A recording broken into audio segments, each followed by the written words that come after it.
안녕하세요. 고민하다가 용기를 내서 제 이야기를 언제나 즐겨 찾고 있는 사연에 빠지다의 사연으로 신청해 봅니다. 제가 자식이 둘인데 그간 자식들과 친하고 편하게 지내는 엄마라고 스스로 자부해왔건만 어제는 오랜만에 둘째하고 서로 언성을 높이며 싸웠습니다. 자식 농사라는 것이 결코 쉽지가 않네요. 세상에 그 어떤 것보다도 제 마음대로 안 되는 게 바로 제 배로 낳은 제 자식들 같습니다. 제 친정엄마의 심정을 이제서야 조금은 알 것 같달까요? 그렇다고 해도 친정엄마께서 자식 문제로 마음고생하신 거에 비하면 저는 아직 아무것도 아닐 듯 싶네요. 제가 지금처럼 눈가에 자글자글한 주름이 잡히기 이전의 일이었습니다. 저는 남편과 우연히 만남을 가졌다가 그대로 연인으로 관계가 발전하였고 서로 잘 맞아서 시간이 지나자 결혼까지 꿈꾸게 되었습니다. 사실 저는 남편 말고 다른 남자를 주선받기로 했었어요. 그건 남편도 마찬가지였는데요. 상황이 기가 막히게 꼬이게 되면서 잘못 서로를 만났던 거죠. 잘못된 만남이 불러온 특별한 인연이었어요. 그래서 저와 남편은 더욱 서로에게 급속도로 빠져들었던 것일지도 모르겠습니다. 하지만 시댁에서 저는 환영받지 못했어요. 우선은 시어머니께서 저를 마음에 안 들어 하셨거든요. 네 동생은 그렇다 쳐도 너는 장남인데 이러면 안 되지. 네가 집이 있고 땅이 있는데 그렇게 잘난 사내가 만나서 결혼하겠다는 여자가 고작 저런 거야? 우리 집안 장남이 나를 이렇게 실망시켜도 되는 거니? 어머니, 대체 무슨 말씀하시는 거예요? 제가 집이 어디 있고 땅이 어디 있어요. 제가 모르는 부동산이 갑자기 생겨있나 보죠. 왜 없어? 넌 장남이니까 이 집이 훗날 네 집 되는 거고, 그리고 조상 땅인지 나발인지 하는 거 왜 그거 있잖아. 저는 또 무슨 말씀하시나 했더니 그런 거였어요? 어머니하고 아버지 집이지 이게 어떻게 제 집이에요. 그리고 그 땅 저희 집에 몫이 떨어질지 장담도 없는데 완전히 기약 없는 이야기인데 그걸 두고 제 땅이라뇨. 그건 아예 말장난도 안 됩니다, 어머니. 진짜 이러실 거예요? 아휴, 그게 아니라 너는 왜 나한테 화를 내고 그러니? 내가 이 이야기까지는 안 하려고 했는데 걔는 어쨌든 아니올시다야. 왜냐면 우리 지역 최고 무당이 정확하게 그렇게 말씀을 하셨다니까. 그러니 어쩔 수 없는 일이야. 뭐라고요? 무당? 어머니 설마 또 그 무당한테 찾아가서 돈 갖다 바치신 거예요? 제가 여태까지 제발 그런 짓 좀 하지 마시라고 간청드린 것까지만 해도 10번은 더 될 겁니다. 그 무당이 대관절 뭐길래 제 결혼을 반대한다는 겁니까? 무슨 상관이 있어서요? 너 그거 그렇게 가벼이 여길 거 아니야. 내가 예전부터 그랬잖아. 그 무당 덕분에 내가 옛날에 큰 화를 당할 뻔했던 걸 면했다고. 보통 용하신 분이 아니야. 네 누나 늦게 결혼한 거랑 결혼하자마자 임신할 것도 그 무당이 기가 막히게끔 다 맞히셨다니까? 시어머니께서 저를 반대하시던 큰 사유로는 두 가지가 있었습니다. 첫 번째로는 바로 무당 때문이었죠. 동네에서 그 무당을 신봉하는 무리가 있었는데 시어머니께서 그 안에 포함되어 있었답니다. 그 무리는 모였다 하면 무당의 용함을 논하였고 각자의 시댁과 며느리 등을 욕해댔어요. 그런 재미로 명맥을 이어가는 모임이었죠. 참고로 제가 이 모임을 정말로 치가 떨리게 싫어했답니다. 가뜩이나 시어머니께서는 각종 미신을 잘 믿으시고 여러 가지 가문이설에 휘둘리며 쉽사리 흥분하시는 분인데 그런 모임 때문에 시어머니의 특성이 더욱 활활 타오를 게 분명했거든요. 무당 핑계를 대셨으니 그건 즉 모임분들도 하나같이 저라는 존재를 반대하는 것에 한몫을 내고 계신다는 것이었어요. 저와 남편은 몹시 난감한 상황이었죠. 그때 상황을 단박에 정리하신 분이 계셨습니다. 뛰는 놈 위에 나는 놈 있고 미친 놈이 있으면 더 미친 놈이 있는 법이라고 하시잖아요. 시어머니의 무당 타령을 한 번에 잠재우신 분, 바로 다름 아닌 시아버지셨습니다. 이 정신 나간 예패네야. 내가 서문왕한테 생돈 갖다 바치지 말라고 얼마나 더 떠들어줘야 그 귓구녕에 내 얘기가 제대로 박히겠어. 귓구녕을 내가 언제 한번 세게 후벼 파줄까? 그러면 귀가 좀 들리려나? 당신 내가 무당집에 다녀온 거 대체 어떻게 알았어요? 안 들키려고 얼마나 철저하게 행동했는데. 물에 빠지면 입부터 가라앉을 우리 집 장남이 말하진 않았을 테고. 설마 그 블레시 같은 게 벌써 당신을 포섭한 거예요? 내가 이래서 걔를 며느리로 안 받으려고 하는 거라고요. 맞춤법도 모르면서 포섭이라는 말은 또 어디서 듣고 배운 거야? 하여간 이 옆에 내가 선무당이 사람 잡는 꼬라지를 언제 한번 제대로 보고 당해야 정신을 차리련가. 그때 되면 집안 돈 다 말아먹겠지. 선무당이 개소리 짓거렸다는 것 때문이라도 나는 이 결혼 허락할 거야. 선무당의 개소리는 하여간 전부 다 안 맞을 테니까. 이 양반이 또 술에 정신을 놓으셨나? 그런 것 때문에 장남 결혼 문제를 결정짓는 게 말이나 돼요? 아휴, 내가 못 살아. 어쩌다 이런 남자랑 결혼을 해가지고 자식을 셋이나 봤는지. 모임에 나가봐도 남자복 가장 없는 여자는 나뿐이야. 갑자기 우는 척을 하고 지랄이야. 서무당 닮아서 거짓 연기하는 걸 배워온 거야 뭐야? 장남 결혼을 서무당한테 맡기는 여편네보다는 내가 정상이야. 시아버지께서 그 무당을 질색해 오셨고 그래서 시어머니께서는 눈치를 봐가시며 몰래 모임 생활도 하셨던 건데요. 무당 때문에 제가 반대당하는 것을 아시고 시아버지께서는 반대로 무조건 찬성을 밀어붙이셨습니다. 시어머니께서는 거품 물고 뒤집어지실 전개였죠. 그런데 말씀드렸다시피 이유가 두 개였기에 무당 말고 또 하나 제가 반대를 당하는 이유가 있었는데요. 제가 아주 가난한 친정을 두었기 때문이었습니다. 시집 오면서 땡전 한 푼 없이 몸만 오는 거 아니냐며 시어머니께서는 그것을 저를 반대하시는 근거로 드셨습니다. 시아버지께서는 이것에는 살짝 고심을 하셨는데요. 시어머니의 말씀을 따라서 굳이 이런 조건의 며느리를 드려야 하나, 장남은 더 좋은 여자 만날 수 있는 녀석 아닐까, 이런 생각을 시아버지께서 하신 것이었는데요. 그때 아주 의외의 인물이 저에게 한 표를 던져주었습니다. 아버지, 어머니, 뭐 그렇게 어렵사리 돌아가셔요. 그냥 형이 하고 싶은 대로 결혼하게 내비둬요. 평생을 형만은 아우 없다라는 속담 맞는 걸 증명해오면서 살아온 사람이 바로 우리 형 아니겠어요? 그러니까 결혼도 옳게 선택한 거겠죠. 결혼하게 둬요. 낄낄거리는 웃음과 함께 저에게 찬성표를 던진 인물은 남편의 남동생이었죠. 저에게 시동생 되는 그 인물은 연애하면서 통 본 적이 없었기에 저하고 별로 친하지도 않았고요. 남편과 시동생이 하도 성격이 딴판이라 우애 좋은 형제가 아니었으니 자기 형을 위해서 굳이 발벗고 나섰다고 보기에는 아주 신기했죠. 그런데 그 뒤에 반전이 숨겨져 있었습니다. 시동생을 향해 제가 첫눈에 봐도 엄청 괜찮은 사람인 것 같다고 말을 해준 사람이 따로 있었던 겁니다. 시동생을 일부러 움직이게 만들었던 사람, 바로 시동생의 아내인 제 동서였어요.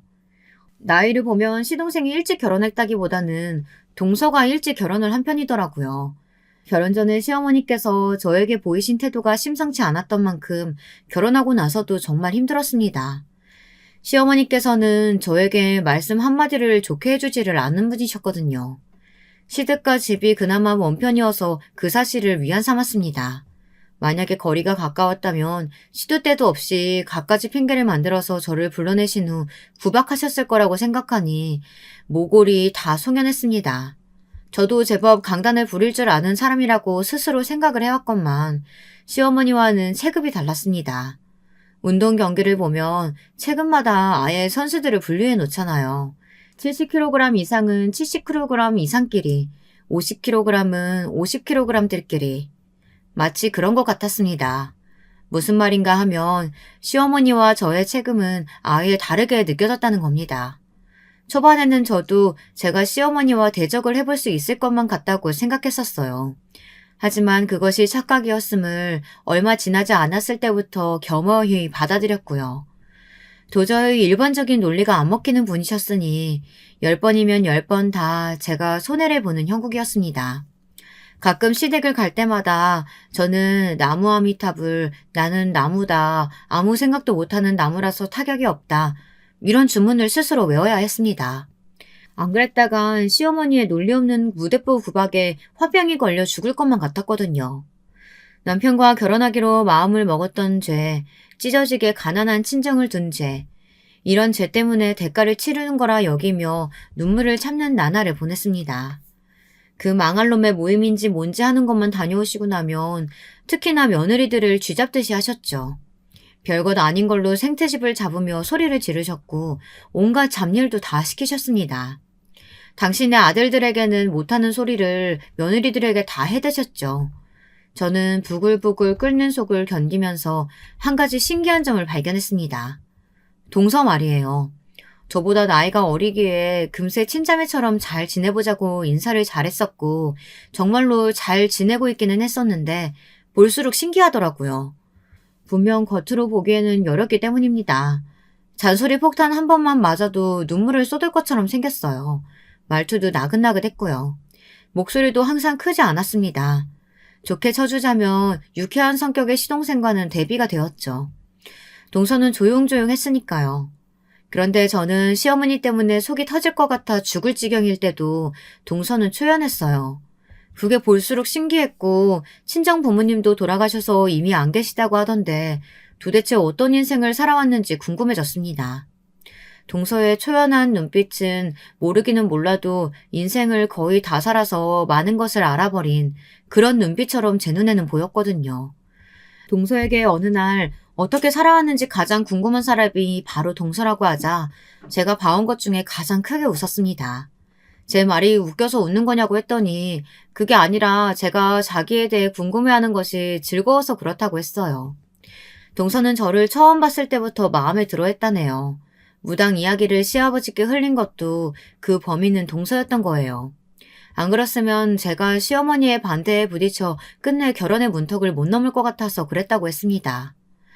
제가 그 비화를 듣고 깜짝 놀랐죠. 설마 뒤에서 동서가 그런 일을 행했을 줄이야. 그것보다 저는 결혼 전에 시댁에 들릴 때 동서를 본 적이 없었건만 저를 알았다는 것도 놀라웠죠. 그날 어머님이 멸치 다듬어 놓으라고 시키셔서 저는 다용도실에서 계속 조용히 그것만 하고 있었거든요. 그래서 아마 제가 시댁에 와 있는 줄은 형님이 모르셨던 것 같아요. 저는 아주버님께서 데리고 오셨다는 분이 어떤 분인지 너무 궁금한 나머지 몰래 거실 쪽을 엿봐서 형님을 진작에 확인했었지만요. 어머, 그랬었어? 나는 전혀 몰랐어. 근데 동서, 내가 알면 알수록 의외성이 엄청 많이 보이는 사람이 바로 동서 같아. 본인도 그렇게 생각하지? 어린 시절도 왠지 비범했을 것 같아. 어린 시절이요? 그냥 평범했어요. 그래서 어렸을 때는 집이 무척 행복했던 것 같아요. 어린 시절의 기억이 인생에서 가장 행복했네요. 형님은요? 어렸을 적에도 지금처럼 인상이 사람 좋고 수더분하셨을까요? 에이, 내가 무슨 인상이 그래. 동서, 나 놀리는 거지. 나는 서글프게도 예나 지금이나 친정이 찢어지게 가난했기 때문에 별다른 어린 시절 추억은 없는 것 같아. 배고프고 힘들고 그런데도 부모님께든 투정 부리기 싫었으니까 자식들끼리 똘똘 뭉쳐서 배고픈 걸 잊고자 농당 따먹기나 실없이 해대고 뭐 그런 일상이었지. 거의 매일이 비슷했어. 아, 맞아. 형님은 친정 형제분들이 있으시다고 그랬죠? 오남매시잖아요. 좋겠어요. 너무 부러워요. 아유, 뭐가 부러워. 오남매 전부 성공 못하고 지지부진하게 사는 것도 재주라면 재주야. 동서는 드물게 외동이라서 형제들 많은 집은 상상도 안 되기는 하겠다. 그래도 이제는 나를 친언니처럼 여기는 거 맞지? 나도 동생은 전혀 안 친하고 앙숙이나 다름없는 남동생뿐이라 동서 같은 여동생이라면 언제든 환영이야. 고마워요, 형님. 원래 제가 상당히 무료한 일상을 보내는 사람인데 형님 덕분에 즐거운 줄 알고 삽니다. 배시시 웃는 동서의 얼굴에는 제가 그 너머를 쉽게 들여다볼 수 없는 어떤 영역이 있었어요. 그런 걸 감추고 있는 사람이라는 건 진작 알아보았으나 그 너머로 가는 문을 제가 구태여 두드리지는 않았습니다. 사람마다 각자 고요해서 어디론가 흐르지도 않는 호수 하나쯤은 마음속에 품고 사는 것이라고 여겼으니까요. 비록 괄괄한 성격의 시어머니, 술을 사랑하시는 시아버지, 능글거려서 친해지기 어려운 시동생, 명절 때만 보는데 그때마다 인상 쓰고 있는 시누이, 시댁 식구들은 모두 만만치 않았고 속이 끓을 때가 많았으나 동서가 있어서 견딜만 했습니다. 동선에는 시댁과 근처에 살았거든요. 그래서 시댁에 가면 거의 매번 동서를 볼 수 있었죠. 동서는 일주일에 2번 정도만 아르바이트를 하며 지냈습니다. 다른 날들은 모두 집안일을 하고 시댁 일을 했죠. 시댁에 봉사하며 사는 걸 아니까 벌이가 썩 좋지 않은 시동생도 굳이 동서에게 일을 하라거나 말하진 않는 것 같더라고요. 시어머니께 항상 당하고 사는 것 같아도 기색은 늘 초연했던 동서는 돈을 그렇게 적게 버는데도 늘 돈 얘기가 나올 때 무덤덤한 모습을 보여 저를 또 한 번 놀래켰던 것 같아요. 돈을 못 벌어도 저렇게 의연한 동서의 모습이 좋아 보였죠. 그리고 동서는 항상 자기를 높게 쳐주는 제가 신기하다고 했습니다. 평생 살면서 남들에게 좋은 점수를 받아본 역사가 없었는데 제가 처음이라고 했죠. 저는 동서를 저평가해온 사람이 오히려 신기한 종자들이라고 생각을 했었네요. 남편과는 잘 지냈어요. 서로가 꽤 잘 맞는 상태였습니다. 결혼 생활도 평탄하게 이어갔고요. 기다리던 임신이 되었을 때는 날아갈 듯이 기뻐서 서로를 얼싸안고 눈물을 찔끔 흘리기도 했었죠. 남편과 결혼하기를 정말 잘했다고 생각했던 순간 중 하나였네요.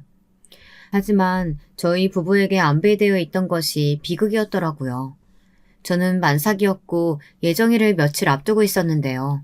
태어날 아기를 기다리며 돈을 더 벌기 위해 무리하게 야근을 자청했던 남편이 늦은 시각에 퇴근을 하다가 깜깜한 길에서 뺑소니 차량에 치여 생을 마감했습니다. 저는 믿을 수 없어서 처음에 눈물도 못 흘리고 있다 극심한 통증을 느끼며 분만실로 이송되어 갑작스럽게 아기를 출산할 때 미친 듯이 울었습니다. 세상이 떠나가라 울었던 것 같네요. 그래서 아기를 낳자마자 혼절했답니다. 모든 기력을 쏟았기 때문이었고 저는 무려 나흘이 지난 뒤에야 깨어났어요. 그리고 저는 일반 병실로 옮겨지자마자 시어머니께 뺨을 맞았습니다. 내가 이래서 너는 안 된다고 했잖아. 용한 문학이 너 반대한 것에는 다 이유가 있었던 거야. 간호사가 놀라서 비명을 지를 정도였죠. 다른 시댁 식구들은 저를 원망하는 시어머니를 아무도 말리지 않았어요. 하지만 딱 한 사람, 동서가 간신히 시어머니의 팔을 잡고 저지했습니다.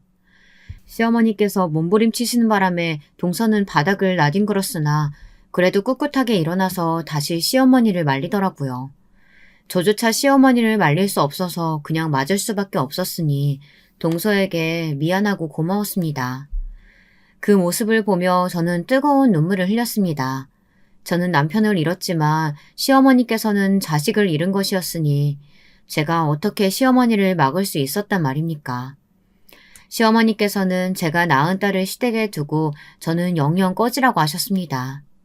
손자가 아닌 건 마음에 안 들지만 장남이 세상에 남기고 간 핏줄이니 애를 써보겠다고 하셨죠. 애를 써주시기를 저는 원하지 않았어요.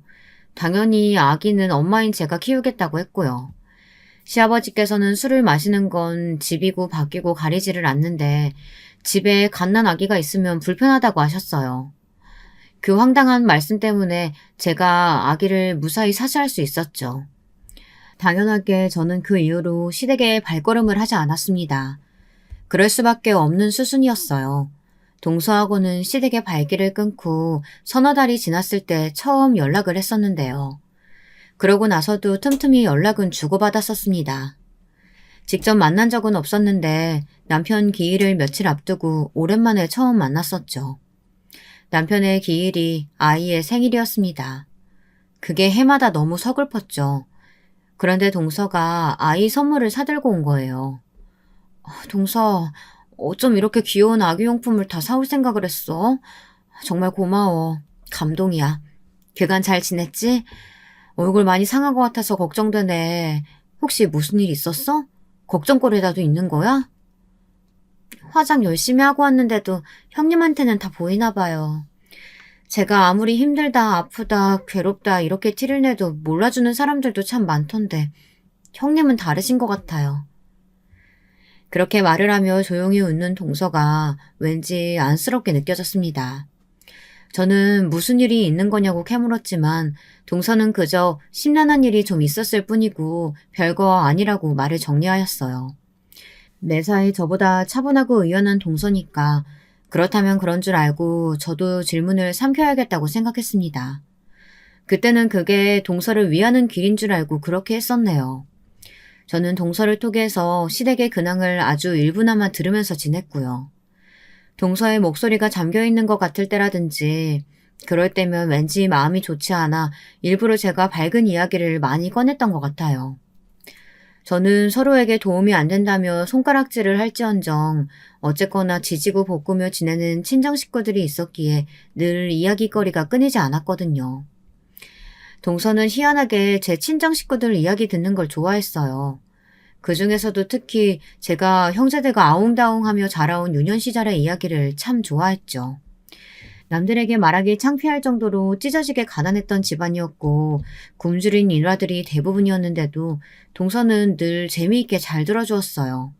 마치 동화를 듣는 것 같은 기분이라는 말도 했던 듯 싶습니다. 하지만 저에게는 동서야말로 동화 같은 사람이었던 것 같아요. 왜냐면 제가 아무리 꾹꾹 누르고 숨기며 산다고 해도 남편을 잃은 슬픔은 예고 없이 울컥 솟아올라 저를 괴롭혀댔는데요. 그걸 애써 모른 척하면서 무리하게 일을 하다 크게 알아놓은 적이 있었어요. 마음의 병이라고 해야 할지 원인도 몰랐어요. 그냥 가슴이 뜨거웠고 머리가 아팠으며 기력이 없었죠.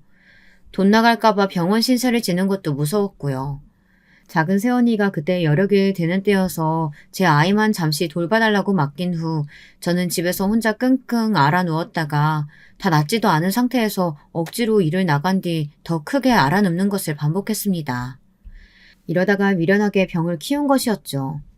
끝내 병원에 가게 되었는데 면역 질환의 일종에 걸려버렸습니다. 절대로 무리하지 말고 한동안 요양만 하면서 삼시세끼 보양식을 챙겨 먹어야 그나마 빨리 털어낼까 말까라고 그랬어요. 앞이 까마득했죠. 미천 하나 없는 여자가 아이 혼자 키우면서 일하는 건 진짜 어렵더라고요. 주어진 상황 자체도 힘든데 주변의 시선 역시도 따라왔으니까요.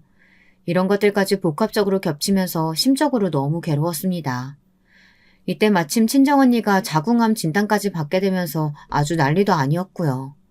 더도 말고 덜도 말고 수중에 딱 500만 원만 아무 제약 없이 쓸 수 있는 돈이 그 정도만 있어도 행복할 것 같다는 생각이 들더라고요. 제가 하도 그런 생각을 하면서 지냈더니 동서하고 오래간만에 통화할 때 저도 모르게 그런 속마음을 잠시 내비쳤었나 봐요. 사실 저는 하도 혼이 빠져있는 터라 제가 그런 말을 했던 줄도 몰랐어요. 그런데 동서가 저한테 500만 원을 선뜻 건네주었던 것입니다. 동서, 이게 무슨 돈이야? 설마 내가 힘들다고 징징거려서 돈 마련한 거야? 나는 동서한테 신세 지고 싶어서 그런 소리 했던 게 절대 아니야. 동서도 동서의 생활이 있는데 내가 이걸 어떻게 받아? 형님은 은근히 눈치가 좋으시니까 어쩌면 아셨을지도 모른다고 생각하는데 저 사실 수중에 제 재산이 따로 있어요. 제가 쓸 수 있는 돈이 있어서 솔직히 돈에 얽매여서 걱정하며 살지는 않았어요. 그 얘기를 듣고 제가 놀랐다가 가만히 짚어보니 그간 동서가 여러 가지 이야기라든지 고민거리들 이런 걸 이야기할 때 단 한 번도 돈을 꺼낸 적이 없다는 게 생각났습니다. 그리고 동서의 말 맞다나 저는 그 순간 놀라기는 했으나 많이 놀라지는 않았어요. 어쩌면 은연중에 동서한테는 돈이 있다는 짐작을 하고 살아왔던 걸지도 모르겠습니다. 어쨌든 갑자기 이 돈을 어떻게 받나 싶었는데 동서가 하도 완강하게 해서 받고 말았죠. 너무 고마운 돈이었어요. 제가 힘들어서 무너져 내렸을 때 누군가가 대가 없이 이렇게 선뜻 도움을 주었다는 것 자체가 감동이었습니다. 그 돈으로 허튼 짓은 조금도 하지 않고 싶어서 저는 건강 회복에 힘쓰며 마음을 편안하게 지내는 것에 노력하는데 그 돈을 썼어요. 떨이 세일할 때가 아니면 안 사 먹었던 과일도 좋은 걸로 골라다가 사 먹었고요. 사치인 것 같아서 참았던 영양제 구입도 한 통 했습니다. 무엇보다 아이가 신선한 재료를 사다가 직접 아이한테 먹거리를 만들어 주었죠. 그러면서 일상의 소중함을 느꼈고요. 다시금 달리고자 하는 용기가 생기더군요. 저는 제 몸 상태를 봐가면서 다시 일을 조금씩 다니기 시작했고 적은 금액이지만 따로 돈을 모았습니다. 다 모으면 주려고 했는데 제 처지가 부족했던지라 따로 모인 금액이 200만 원이 달성했을 때 그걸 동서한테 보내주었어요. 동서, 나머지는 내가 천천히 갚을게. 형님, 안 갚으셔도 되는 돈이에요. 아시잖아요. 그런데 왜 힘들게 갚으세요? 이게 당연한 거니까. 받았으면 갚는 게 인생의 지당한 도리 아니겠어? 그러니까 내가 나머지도 꼭 갚을 거야. 이자를 내가 아직 못 쳐주고 있으니까 그게 좀 미안하다. 아, 형님은 진짜 못 당하겠어요. 어떻게 이자 생각까지 하셨어요? 하지만 원금이면 모를까 이자는 절대로 안 받을 거예요. 이건 진심이에요. 동서의 목소리에서 어마어마한 고집이 느껴지는걸? 이자 내는 것도 쉽지 않겠어. 아, 혹시 돈으로 받기 싫으면 다른 걸로 내가 이자 낼게. 여태까지 나만 동서한테 내 이야기 주저주저 많이 떠들었으니까 이번에는 내가 동서의 숨겨진 이야기 들어줄래. 어때? 그건 오히려 저한테 손해인 거 아니냐고 따져묻고 싶은데 그럴 수가 없겠네요. 저는 제 이야기를 듣고 싶어하는 사람은 세상에 아무도 없을 거라고 생각해서 과거를 가슴속에만 묻고 살아왔거든요. 제 지난 이야기 형님은 진심으로 듣고 싶으세요? 물론이지. 내가 예전에도 한번 그랬었잖아. 어떤 인생 살아왔는지 내가 가장 궁금한 사람이 바로 동서라고. 저는 그날 차마 알지 못했던 동서의 이야기를 들었습니다. 아주 한참이나 베일에 가려져 있던 동서의 친정 이야기를 접할 수 있었죠. 유쾌한 호기심으로 가득 찬 채 이야기를 듣기 시작했던 저는 어느새 싸한 가슴을 아는 채로 동서의 목소리에 귀를 기울였던 것 같아요. 다 듣고 나니까 정말 많은 생각이 들고 있었죠. 대체 사람은 저마다 얼마만큼의 이야기들을 감추며 살아가는 걸까? 이런 깊은 궁금증도 들었고요. 이틀 정도는 동서의 이야기를 곱씹느라 밤에 잠도 설쳤습니다. 선뜻 동서에게 다시 먼저 연락을 해볼 엄두가 나지 않았어요.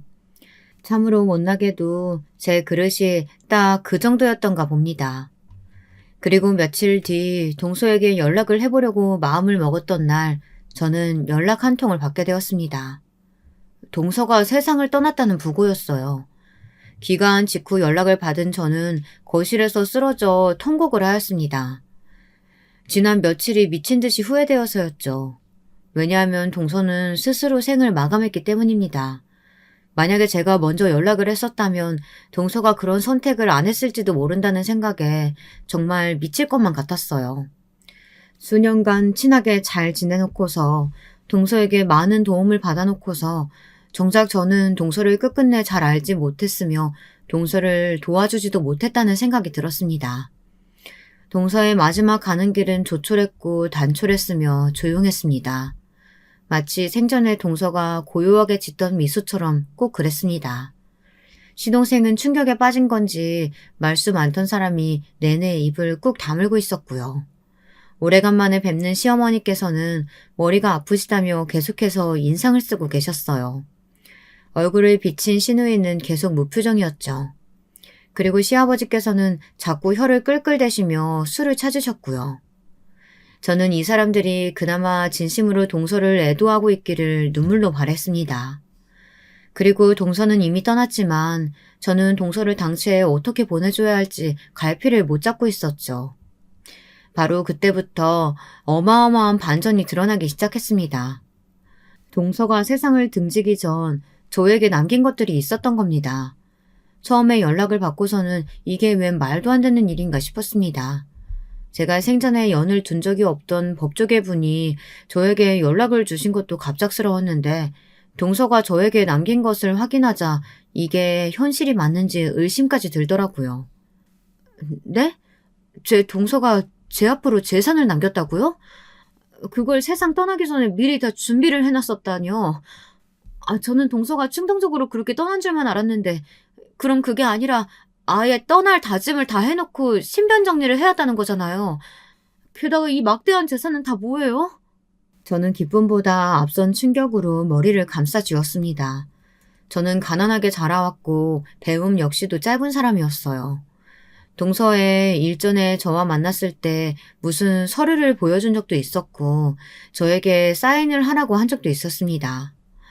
하지만 저는 그게 제가 받은 500만 원에 대한 서류일 거라고 막연하게 그런 짐작만 해서 그게 어떤 것들인지 들여다볼 생각조차 못했어요.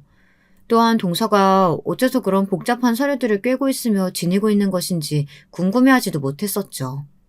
제가 아니랬고 바보였던 거예요. 멍청하게 군 결과 동서를 떠나보내고 말았죠. 막대하다 못해서 아예 실감조차 안 나는 200억에 이르는 재산을 보고 구슬프게 울기나 하고 있었습니다. 저는 동서에게 친정 이야기를 들어서 알고 있었죠. 어째서 동서가 이토록 많은 재산을 가지고도 마음속에 깊은 우울과 공허를 떨쳐내지 못했는지 짐작도 가능했고요. 사실 동서는 외동이 아니었습니다. 친정 오빠가 원래는 있었다고 해요. 나이 차이가 많이 나는 그 친정 오빠 때문에 동서의 집안은 쑥대밭이 되었던 것이고요. 동서의 친정 오빠는 자라면서 점차 이상한 말과 생각을 자주 하는 사람이 되어갔다고 해요. 그런 특징 때문에 고등학교 때 학교에서 심한 왕따를 당했던 것이 직격타였다고 하는데 정확한 건 모르겠다고 들었습니다. 그 친정 오빠는 대학을 무려 3수를 했었다네요. 그 3년이 동서에게는 지옥이었죠. 아, 시끄러워. 너 방금 숨소리 너무 크게 냈잖아. 너 때문에 문제 하나 날렸어. 오늘 공부 다 망쳤다고. 어떻게 책임질 거야? 짜증나 미치겠네. 동서가 집에서 약간의 소문만 내도 친정오빠는 마치 미친 사람처럼 발작을 해댔습니다. 덩치가 아담하고 마른 체질인 동서에 반해 그 친정오빠는 체형이 뚱뚱했다네요. 손발도 컸고요. 그런 친정오빠한테 뺨이라도 한 대 맞으면 몇 시간은 귀가 울려서 소리도 잘 안 들리고 머리가 어지러워서 동서는 책의 글자가 안 보일 정도였습니다. 그 친정오빠가 재수학원을 안 다녔냐고요? 아닙니다. 동서의 친정은 매우 유복했어요. 그래서 동서의 친정 부모님께서는 정말 하실 수 있는 지원은 다 해주셨어요. 그런데 가끔 가다 그곳이 숨 막힌다고 하면서 그 친정오빠가 집에 막무가내로 왔던 겁니다.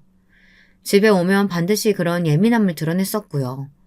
동서는 예민한 그 친정오빠에게 맞고 살면서 눈치를 보게 됐고 조용히 하는 법을 익혔고 소극적인 성격이 되어갔다고 합니다.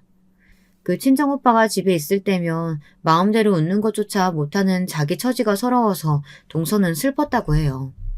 자기 오빠가 미웠기 때문에 성공하지 못했으면 이런 바라는 마음도 솔직히 있었지만 그건 아주 얄팍하게 작은 마음이었을 뿐 무조건 성공해서 좋은 대학에 들어가기를 바랬다고 합니다. 친정 부모님이 불쌍해서 그랬다죠. 하지만 결론만 먼저 말씀드리자면 그 친정오빠는 서울 소재의 중상위권 이상의 대학에 들어가는 것에 실패했습니다. 처음 재수 생활을 시작했었을 때는 의대를 목표로 하겠다고 헛소리를 했었는데 그건 진짜로 헛소리였던 것이죠. 어림도 없는 이야기였다네요. 동서의 친정 부모님께서는 절망적인 삼수 결과에 실망을 하시면서도 괜찮으니까 지방의 탄탄한 대학 아무 곳이라도 가면 될 일이라고 하셨습니다. 하지만 그 친정오빠는 기상천외한 반응을 보였죠. 지방? 지방의 아무 곳? 아무 대학? 아빠 엄마는 나를 고작 그 정도로 보시고 있다는 거죠? 나는 버리는 자식이라 이거잖아요. 네, 잘 알겠습니다. 어차피 버림받은 자식이니까 뜻대로 안 살아드릴게요. 그딴 지방 대학? 공짜로 다녀달라고 그쪽에서 저한테 절을 해도 안 가요. 나는 그런 데나 다닐 인재가 아니니까. 진작 정신 상태가 별로인 줄은 알고 있었지만 그 순간에 진짜 자기 오빠가 미친 게 확실하다는 생각이 들었다고 동서는 회상했어요. 자기 오빠가 말하는 것도 그렇지만 눈빛이 반쯤 돌아 있었다고요. 소름이 끼쳤다고 합니다. 대학도 안 가고 동서의 친정오빠는 찌꺼기 잉여 같은 생활만 계속했어요. 그때는 남자 나이 30이면 대부분 결혼을 하던 시절이었어요. 하지만 동서의 친정오빠는 나이 30일 때 무직이었으며 대학도 안 나온 고졸이었고 군대를 공익으로 다녀온 게 인생의 최대 업적이며 여자를 만나본 경험은 단 한 번도 없었습니다. 사회활동 경력 역시도 없었죠. 억지로 등을 떠밀려서 몇 번 아르바이트를 나가본 적이 있었는데 그때마다 둘 중 하나였어요. 사장하고 싸우거나 손님하고 싸우거나. 동서의 친정아버지가 한 번은 오랜 지인께 부탁을 드려 그분이 운영하시는 공장에 그 친정오빠를 보내본 적이 있었는데요. 그랬다가 어떻게 됐는 줄 아세요? 하마터면 동서의 친정아버지가 오랜 의리를 이어왔던 지인분에게 절연당하실 뻔했습니다. 그 정도였다고 해요. 그런 수준으로 동서의 친정오빠는 구제불능이었습니다. 동서의 친정 부모님께서는 그래서 재산을 감추며 사셨다고 해요. 가뜩이나 망나니 같은 아들이 재산만 믿고 거드름을 피우며 더욱 아무것도 안 할까봐 걱정이 되셨기 때문이죠. 그런 자기 부모 속도 모르는지 친정오빠는 결국 거나하게 사고를 쳤습니다. 당시에 유행하던 컴퓨터 게임에서 알게 된 사람과 현실 속에서 진짜로 만났는데 그 상대가 여자였던 거예요. 난생 처음으로 자기한테 호의적인 여자를 만난 그 친정오빠는 정신을 못 차렸습니다. 그 여자를 만나겠다고 동서의 친정 부모님께 돈을 엄청 뜯어냈습니다. 거기까지는 그렇다고 쳐요. 하지만 그 여자가 임신을 해버린 건 그렇다고 칠 일도 아니었죠. 심지어 임신 7개월이 되어서야 그 사실이 드러났습니다. 제가 부모님도 일찍 돌아가셔서 안 계시고 일가 친척 아무도 연락하는 사람이 없어요. 혼자 작은 원룸에서 살아왔고요. 아르바이트나 근근히 해왔습니다. 배가 하도 겉으로 안 나와서 임신을 늦게 알았어요. 그 여자의 자기소개에 동서와 그 친정 부모님은 완전히 말문이 막혀버렸죠. 그 친정오빠는 뭐가 그렇게 당당한지 죄송하다는 소리 한 번을 안 했다고 합니다. 가족들만 속 터질 노릇이었죠. 그 여자는 자기가 정신적으로 무척 불안한 상태라고 주장하며 다른 것보다 안정을 취하며 출산 준비를 하고 싶다고 했습니다. 혼인신고나 결혼식 같은 건 아기를 낳고 나서 천천히 해보고 싶다고 했어요. 대체 누구 마음대로 그런 것들을 다 정하는 건지 동서는 어이가 없었죠. 그 친정 오빠가 지원을 해달라고 난리를 쳐대서 동서의 친정 부모님께서는 두 사람이 함께 지낼 투룸 집부터 단기로 일단 구해주셨습니다. 번듯한 곳이었건만 두 사람을 더 좋은 곳으로 마련해줄 수는 없느냐며 툴툴거렸다네요. 자기 오빠의 기행에 면역이 되어 있었다고 생각해왔건만 동서는 피가 거꾸로 솟았습니다. 동서가 이 정도였는데 그 부모님은 어떠셨겠나요? 화병 때문에 쓰러지기 일보 직전이셨죠. 그 여자는 무사히 출산을 했습니다. 그리고 딱 일주일 뒤에 도망을 갔습니다. 그 미친 여자는 쪽지에다 사실 저는 불치병이라서 아기를 키울 수 없습니다. 하늘에서 아기를 응원할게요. 이딴 소리를 휘갈기고 떠났어요. 불치병 같은 개소리에 결국 동서의 친정엄마께서는 쓰러지고 마셨고요. 동서는 더 이상 참을 수가 없었죠. 제발 그만 좀 해. 이게 다 오빠 때문이야. 항상 세상 탓하고 세상 원망만 해왔지. 그런데 아니야. 정답은 오빠야. 오빠 때문에 다 이렇게 된 거라고. 만약 오빠만 없었잖아? 그럼 우리 가족은 정말 완벽했을 거야. 오빠라는 오점이 모든 걸 망쳐놨어. 차라리 삼수 망쳤을 때 그냥 죽지 그랬어? 그때 왜 안 죽은 거야? 그때 오빠만 죽었어도 아버지, 엄마, 나 모두가 고통받지는 않았을 거야. 오빠 때문에 우리는 친척들하고도 못 만나며 살고 있잖아. 어떻게 책임질 거야? 당장 어떻게든 책임져. 그리고 책임질 자신 없으면 차라리 죽어. 그게 가장 오빠가 이 세상에 도움되는 길이니까. 동서가 살면서 그때만큼 정신이 또렷한 적이 없었다고 해요. 그 순했던 동생이 부릅뜬 눈으로 이를 바드득 가며 말하자 그 친정오빠는 넋이 나가버렸습니다. 그러더니 이튿날 술을 마시고서 집에 불을 질렀습니다. 아기가 있는 방에서 방화를 했어요. 아기와 함께 죽을 작정이었던 겁니다. 동서의 친정아버지께서 귀가하시다 현장을 보셨고 몸을 던져 아기만이라도 구하려고 하셨지만 이미 늦은 뒤였죠. 연약했던 어린 생명은 숨을 거두었고 파란만장했던 그 친정오빠의 삶도 마감했죠. 병원 생활을 하고 계셨던 동서의 친정엄마께서도 이 소식을 듣고 오열을 하셨고요. 건강 상태가 급속도로 더욱 악화되었습니다. 화재 현장에서 많이 다치셨던 동서의 친정아버지께서는 후유증을 앓다가 돌아가셨습니다. 몇 달 후 동서의 친정엄마께서도 숨을 거두셨고 이때 동서의 나이 고작 22살이었어요. 저는 여기까지만 동서의 입에서 직접 들어 알고 있었으나 친정의 재산을 물려받은 것도 그 시점이었다는 건 이제야 알게 된 바였습니다. 도저히 충격이 가시지 않던 저에게 또 하나 놀라운 반전이 날아들었습니다. 동서가 저에게 남긴 유서가 따로 있었던 건데요. 죽기 전에 저희 집 주소로 따로 붙였던 그 유서에는 상상도 못했던 전말이 담겨 있었습니다. 시동생, 인상부터 한량 같고 날티가 나더니 역시나 그랬었나 보더라고요. 동서를 두고 상습적인 바람을 피워왔다고 했어요. 자기가 편하게 바람을 피우고 싶기 때문에 동서한테 일부러 돈 벌러 나가라는 찍소리 한 번 안 한 거라고 하더군요. 동서는 시동생이 바람을 계속 피워대는 걸 알고 한 남자의 아내로서 자존심과 자존감이 동시에 박살났다고 했습니다. 심적으로 힘든 동서를 시어머니께서는 쉬지 않고 괴롭히셨고요.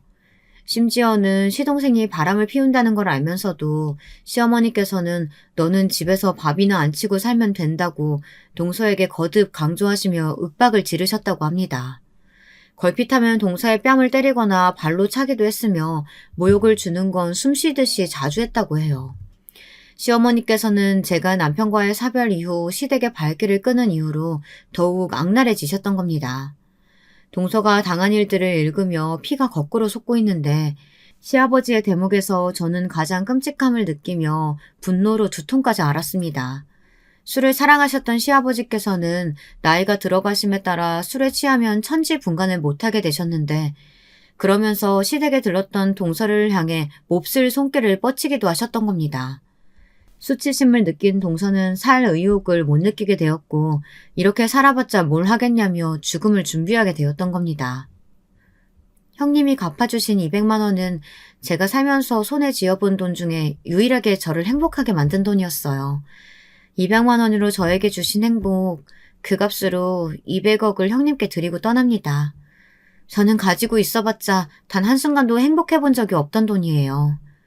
부디 이 돈으로 저 대신해서 그 사람들에게 복수해 주시겠어요?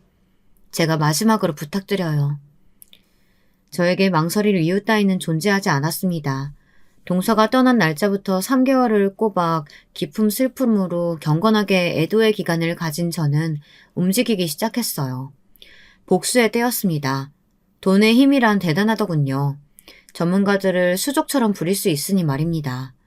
사람을 써서 알아보니까 시동생에게는 정말로 여자가 있었는데 동서가 세상을 떠나기 전부터 만남을 이어왔던 한마디로 상간녀였어요.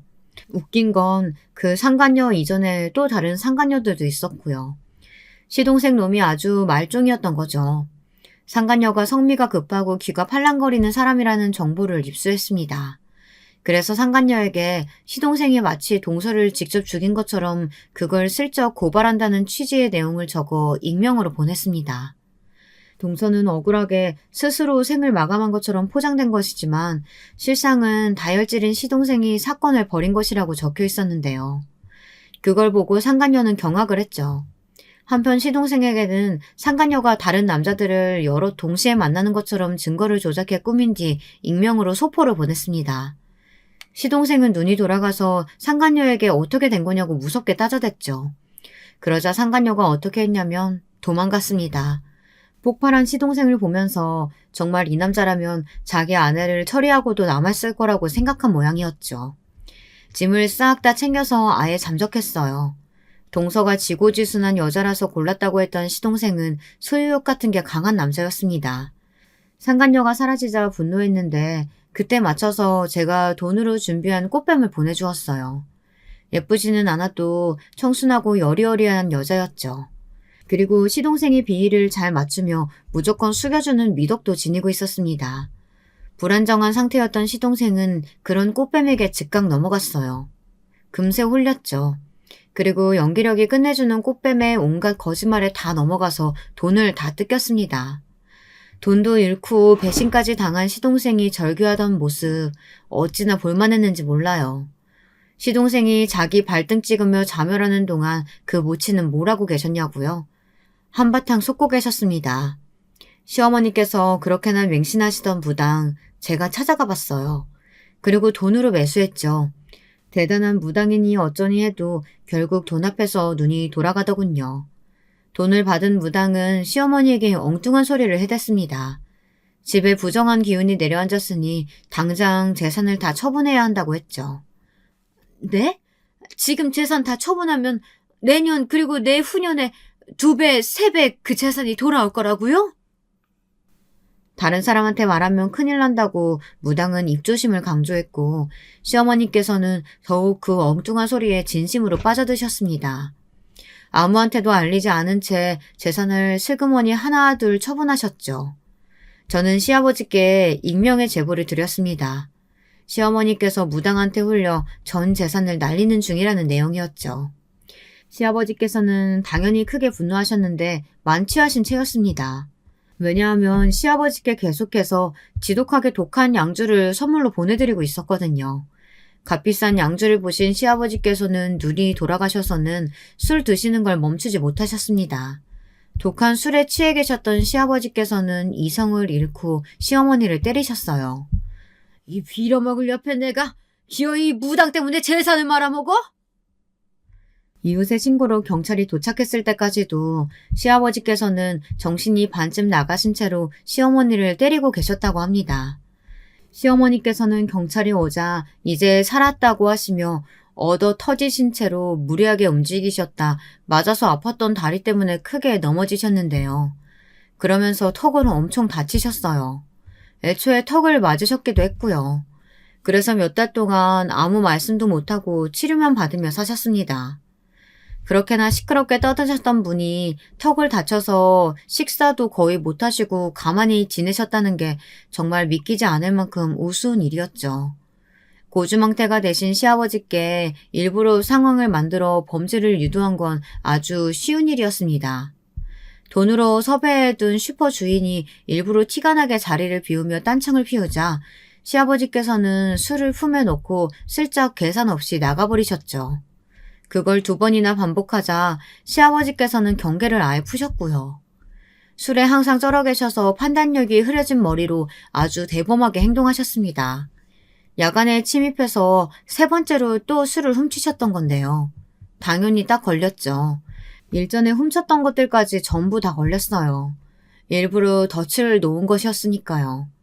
시아버지께서는 합의를 노려보실 돈도 없으셨고 저에게 미리 섭외된 슈퍼 주인은 당연히 합의 의사가 없었습니다. 그 결과 시아버지께서는 실형을 살게 되셨습니다. 집안 자체가 아예 폐가망신되었어, 동서. 하늘에서 조금은 후련해하고 있는 거야? 대답을 들을 수 없다는 게 정말 아쉽다. 동서, 나 앞으로 잘 살아볼게. 그게 동서한테 속죄하는 길이고 동서가 나한테 바라는 것일 테니까. 거액을 제가 다 쓰겠다는 욕심 따위는 애초에 가지고 있지 않았습니다. 복수를 한 뒤 그들이 모두 고통 속에서 나뒹구는 것을 확인하자마자 저는 준비를 시작했어요. 알아보고 준비하는 것에 한참 걸렸으나 어쨌든 동서의 이름으로 장학재단을 만들 수 있었습니다. 그곳을 통해 저는 기부를 하게 되었고요. 이렇게 동서의 이름이 뜻깊게 남아서 좋은 취지로 돈이 쓰이게 되었다는 것이 무척 다행이라고 생각합니다. 잘한 결정이라고 내내 그렇게 여기면서 살아왔답니다. 여러분, 2번째 사연 시작하기 전에 좋아요, 구독 꼭 눌러주실 거죠? 그럼 2번째 사연 지금 시작합니다. 안녕하세요. 저는 어느덧 40살을 바라보고 있는 대한민국의 평범한 여자입니다. 오늘은 여러분들의 사연을 듣다가 시댁과의 기막힌 에피소드를 저도 한번 꺼내보고 싶어 이 글을 쓰게 되었네요.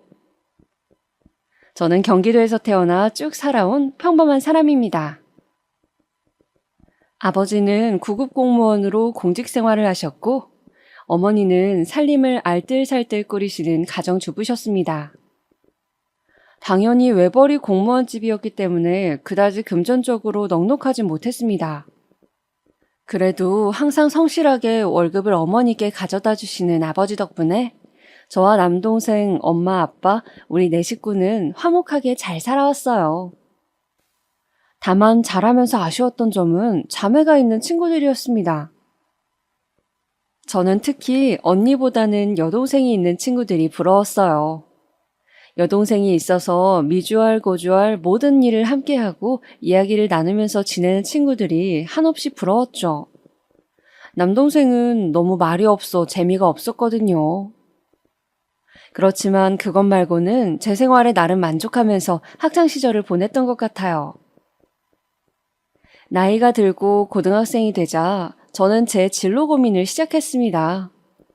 뭘 하고 싶은지 정확하게 정해놓은 것이 없이 공부만 하다 보니 막상 고3이 되자 너무 고민이 되더라고요. 앞으로 어떤 직업을 가지고 어떤 삶을 살아야 할지 제 스스로 학교를 벗어나 제 삶을 결정한다는 게 굉장히 어려운 선택으로 느껴졌죠. 그러다 문득 제가 아버지를 존경하고 있다는 것을 깨닫게 되었습니다. 매일 아침 8시에 출근하시고 저녁 6시에 퇴근하시며 시계추처럼 하루를 쌓아오신 아버지의 성실함이 대단하게 느껴지고 저도 하루하루 그렇게 일상을 쌓아가고 나라를 위해서 제 작은 힘이나마 보태는 그런 삶을 살고 싶었습니다. 다행히 성적이 나쁘지 않아서 요즘 말하는 인서울대학을 진학하려고 하는데 고3 담임 선생님께서 그러시는 거예요. 근데 수영아, 나중에 공무원이 되고 싶다고 했지? 혹시 경찰 공무원은 어떠니? 네, 경찰 공무원이요? 어때? 평소에 리더십 있고 성실한 모습을 보면 좋은 경찰이 될 수 있을 것 같은데 한번 고민해보지 않겠니? 경찰. 저는 경찰도 공무원이라는 생각을 해본 적이 없었어요. 그렇게 생각해보니 체육 시간에 주장을 맡아 경기를 승리로 이끈 적도 있었고 경찰에 대한 로망도 가지고 있었어요. 이 길이 꽤 저한테 맞을 것 같은 생각이 들더군요. 그렇게 저는 경찰 행정학과를 진학하게 되었습니다. 경찰의 꿈을 품고 대학에 가자 고등학교 때보다 더 타이트한 스케줄이 기다리더라고요. 대학 수업을 다니면서 저는 20살이 되면 꼭 해보고 싶었던 카페 아르바이트를 시작했습니다. 그리고 그곳에서 마치 운명처럼 지금의 남편을 만나게 되었죠. 남편은 저와 같이 아르바이트를 하던 제 인근 대학교 경영학과 학생이었는데 저와 동갑내기 20살이었습니다. 같이 일을 하다가 정이 들어서 군대 갈 때 격려도 해주고 전화도 받아주고 하다 보니 군대 제대하기 전에 우리는 사귀는 사이로 발전해 있었어요. 군대 복학해서는 그 사람도 저도 한참 취업 준비로 바빴고 30살이 되었을 무렵 우리는 각자 경찰과 은행원이 되어 사회에서 어엿한 한 몫을 하게 되었죠. 그리고 서로 직장이 확실해지자 결혼 이야기가 나오기 시작했어요. 저는 남친의 부모님께 인사를 드리게 되었습니다. 만나기로 한 장소는 연회장이 있고 개별 룸이 있는 인근에서 유명한 고깃집이었습니다. 특히 돼지 양념갈비가 맛있는 집이었죠. 저는 베이지색 원피스를 입고 멋들어진 자켓도 걸치고 핸드백도 들고 식당으로 갔습니다. 남친의 가족분들은 먼저 와 계시더군요. 그 나이 연배의 평범한 인상이셨고 저를 보고 미소를 보내셨습니다. 다행히 저를 마음에 들어 하시는 것 같았어요.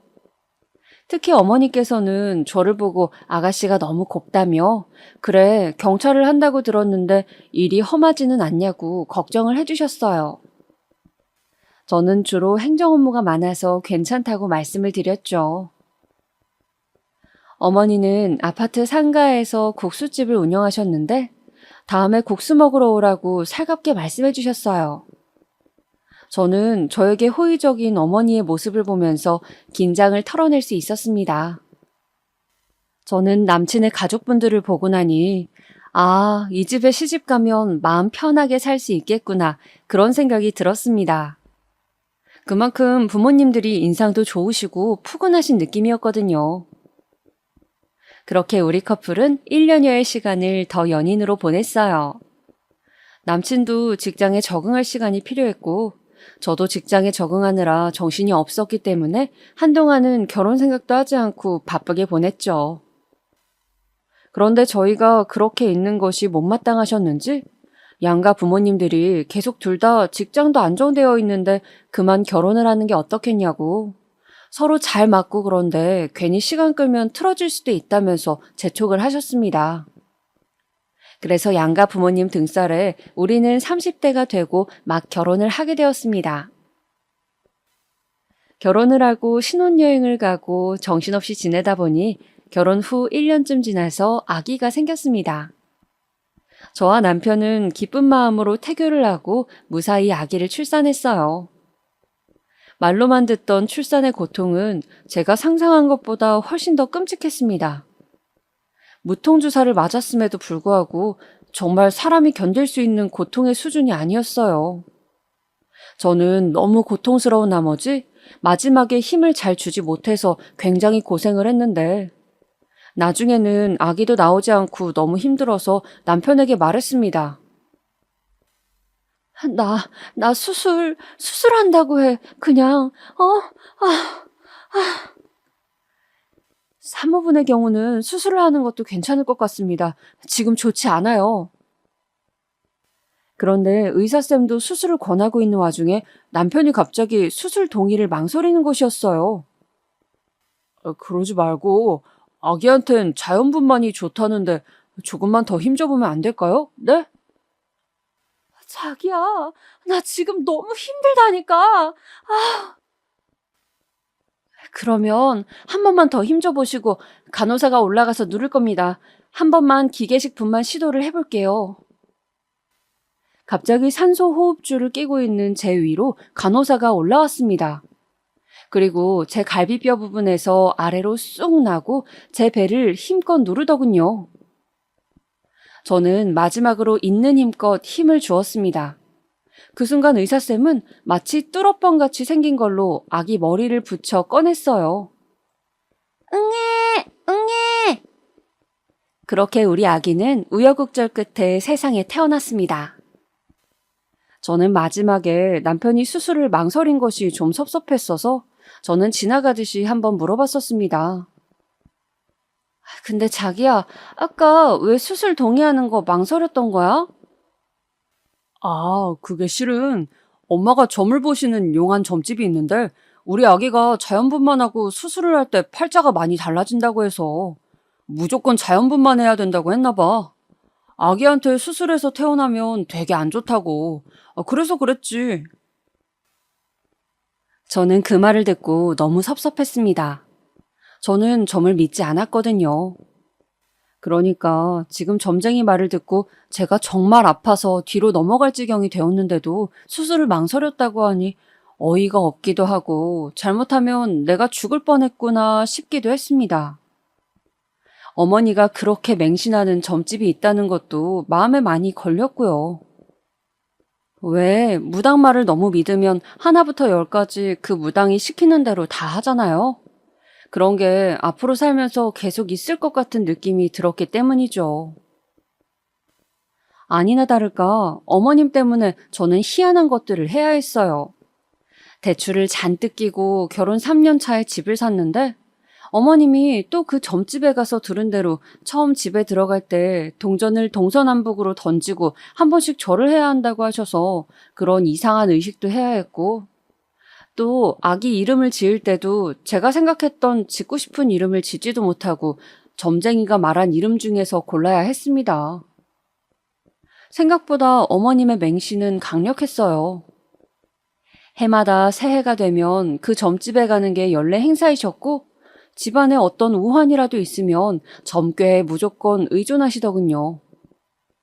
성당을 꾸준히 가진 않지만 고등학교 때 천주교재단 학교를 나와 세례를 받은 저로서는 마음속에 항상 천주교 신자라는 생각을 품고 있기에 더욱 어머님의 행동은 이해가 되질 않았습니다.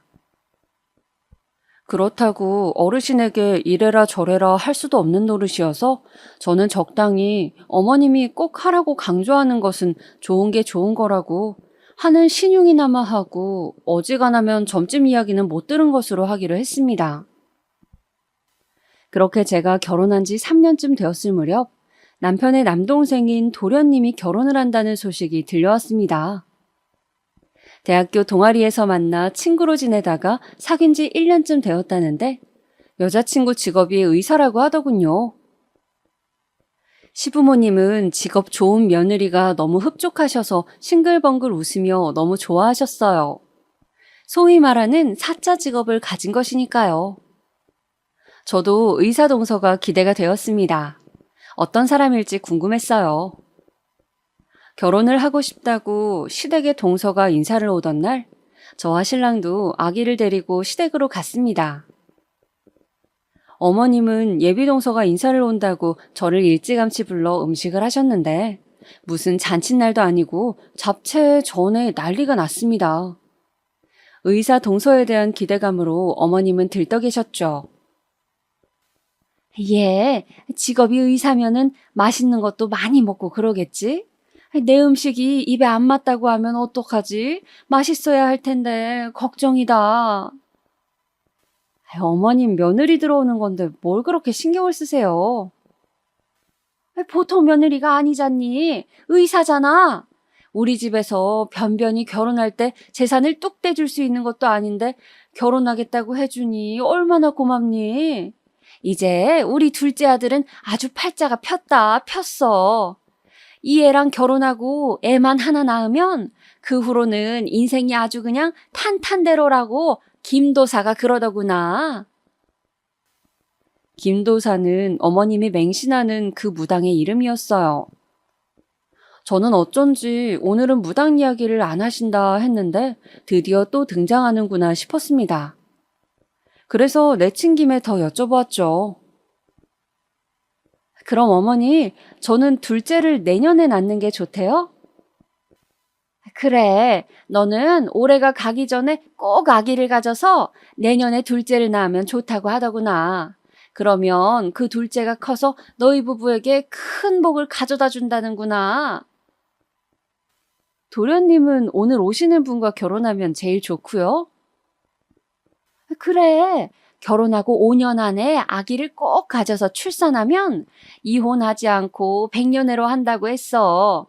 김도사가 얼마나 용한지 그동안 못 맞춘 게 없다고. 그렇게 너희와 둘째네 앞길 좋게 만들어주고 나면 나는 이번 생에 내 할 도리는 다 한 거라고. 그 후부터는 마음 편한 노후를 보내면 된다고 하더구나. 저는 무슨 하늘의 계시라도 받은 듯한 어머님의 비장한 태도에 더욱 어이가 없었습니다.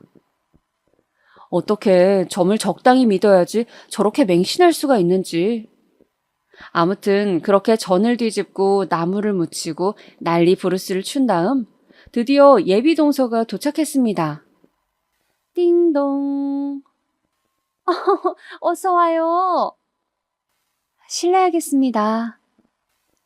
등장한 동서는 호리호리한 몸에 의사다운 지적인 외모를 가진 사람이었습니다.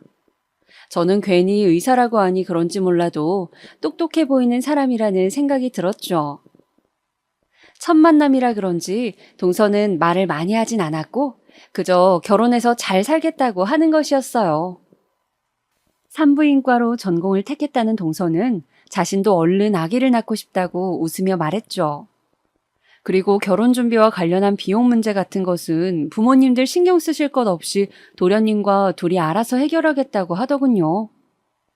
시댁에서는 돈도 필요 없다고 하니 좋아 죽으려고 하시더군요. 어머님은 김도사가 올해 대운이 들었다고 하더니 정말 그 말이 맞다며 기뻐했고 남편은 어떻게 동생 녀석이 저런 여자를 데리고 왔나 신기해하며 온 가족이 마치 무슨 로또를 맞은 듯 기뻐했어요. 저는 둘째 며느리 덕을 얼마나 보려고 저렇게 좋아하나 시댁의 소물적인 반응에 어이가 없었지만 뭐 저하고는 별로 상관없기에 그냥 가만히 있었습니다. 아랫동서이니 그냥 지나치게 버릇없지만 않으면 같은 며느리 처지로 그닥 제가 좋을 것도 없고 안 좋을 것도 없으니까요. 그렇게 도련님은 집에 인사를 온 지 6개월 만에 후딱 결혼식을 올렸습니다. 결혼식을 마치고 신혼여행을 다녀오고 집안 행사들에서 저는 동서와 좀 교류를 할 수가 있었어요. 동서는 점잖은 사람이었지만 자신의 일에 대해서는 자기 위주의 생각이 아주 컸고 자신의 생활이 중요한 사람이었어요. 뭐랄까, 이기주의는 아닌데 개인주의라고나 할까요? 그렇지만 분명히 자신만의 상식에 대한 생각은 분명한 사람이었습니다. 어머님의 김도사 맹신에 대해서 저는 살짝 동서의 의견을 물어봤어요. 동서는 다른 종교가 없기도 하고 어머님이 그렇게 믿으신다면 자신도 협조하는 모습을 보여드려야겠다고 하더군요. 그 부분이 어머님에게 중요한 부분일 수도 있다면서요. 그렇게 동서는 어머니와 친해져 보겠다고 같이 점집에 다녀오는 것이었습니다. 형님 있잖아요. 진짜 그 김도사님이 제가 의사 공부할 때 시험 한 번 망친 것까지 다 맞추더라니까요. 정말 대단하시죠? 어쩜 그렇게 쪽집게 같은지 진짜 신기해요. 재미있던데요? 다음에 다 같이 가보는 건 어때요? 사실 어머님이 저한테도 김도사에게 같이 가보자고 여러 번 말씀을 하셨지만 저는 천주교이고 그런 것을 워낙 믿지 않기에 따라가지 않았었습니다. 아, 나는 그런 걸 잘 안 믿어서. 한번 가보시면 완전 놀라실 건데 아쉽네요. 근데 동서는 의사인데도 그런 걸 믿어? 의사는 어떻게 보면 일종의 과학자지만 세상에는 인간의 힘으로 안 되는 것들도 많이 있으니까요. 그렇게 동서가 우리 집안에 적응하려고 애쓰고 있는데 저와 어머니 사이에 좀 트러블이 생겼습니다. 바로 제가 최초로 김도사의 말을 어기는 결정을 하게 된 것이었죠. 어머니께서는 올해 안에 아기를 가지라고 했는데 저는 당시 허리가 무척 안 좋았거든요. 그래서 그냥 둘째 가지기를 잠정 포기했어요. 제 결정을 말씀드리자 어머님은 저에게 화를 내셨죠. 첫째야, 내가 둘째를 꼭 가져야 한다고 했잖아. 왜 내 말을 안 듣니? 어머님, 아시다시피 제가 11월에 교통사고가 나서 허리가 아직도 너무 아파요. 애가 보채서 좀 안아주기라도 하면 온 다리가 저릿저릿해서 계속 누워 있어야 하는데 어떻게 임신을 하겠어요? 제 몸 완전히 아작나는 일인데. 그래도 김도사가 그렇게 하라는데 그렇게 해야지 어떡하니? 그게 너희들한테 제일 좋은 일이라고 하는데.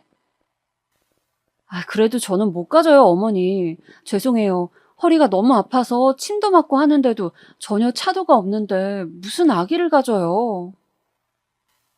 저는 그렇게 어머님이 이야기한 김도사의 말을 처음 어겼습니다.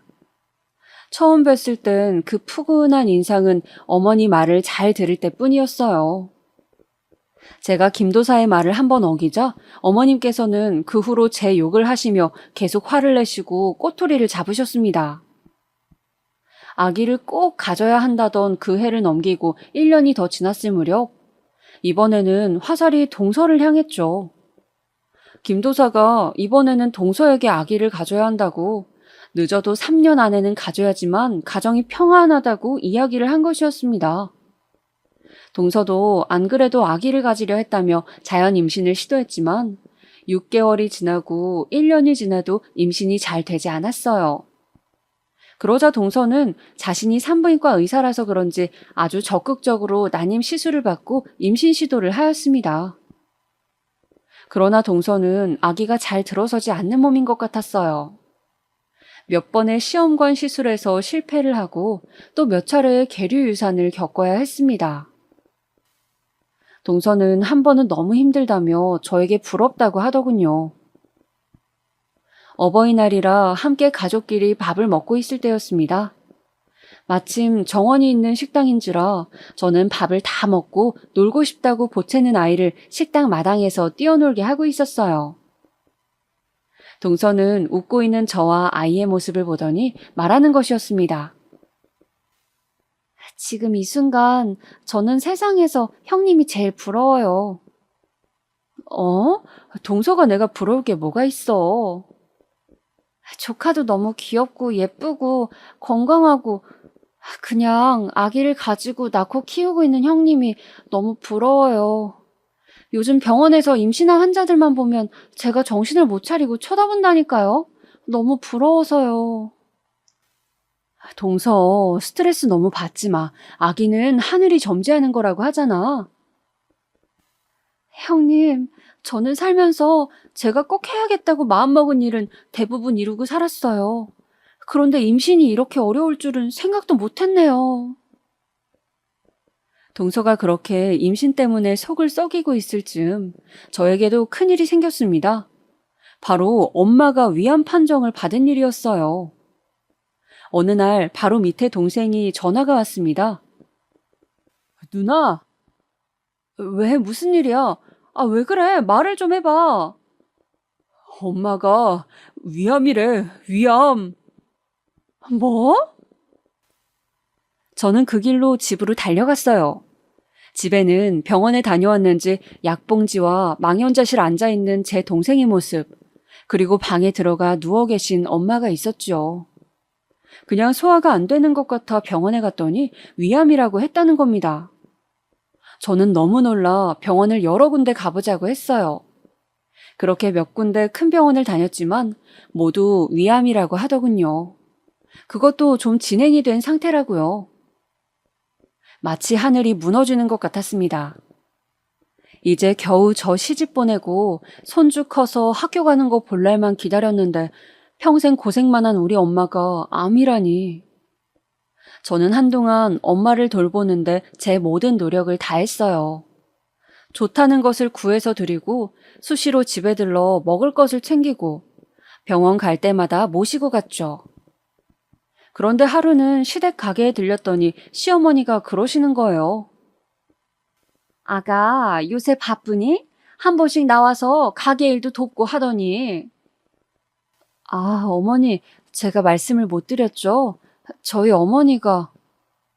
아, 그거라면 들었다. 편찮으시다고? 그런데 뭐 요새 세상에 암이 흔하잖아. 별일이야 있으시겠니? 네? 아니, 가게 일도 좀 돕고 아기 돌보는데 신경 써야지. 하루 종일 친정에만 매달려 있는 것 같아서 보기가 좀 그래서 말이다. 엄연히 출가 외인인데 안 그러냐? 저는 어머니 말에 울컥하고 올라오는 기분이었지만 어른인지라 같이 따질 수도 없고 그냥 말없이 못 들은 걸로 하자라고 속으로 되뇌이며 참고 있었습니다. 제 표정이 안 좋은 것을 본 남편이 와서 저에게 오늘은 그만 가라고 하면서 저를 끌고 밖으로 나갔어요. 저는 저를 붙잡고 나가는 남편도 그 순간 너무 미웠습니다.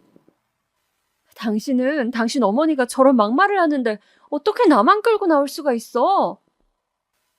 자기야, 기분 안 좋은 건 알겠는데 당신 어머니가 뭐야?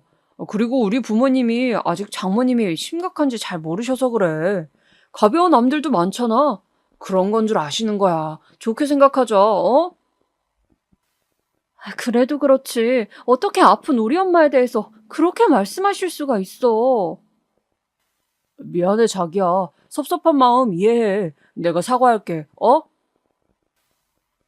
저는 간신히 섭섭한 마음을 추스르고 남편의 사과를 받았죠. 엄마는 완전 말기는 아니었지만 후기에 해당했고 이미 전이가 조금 되어 있다는 소견을 받았어요.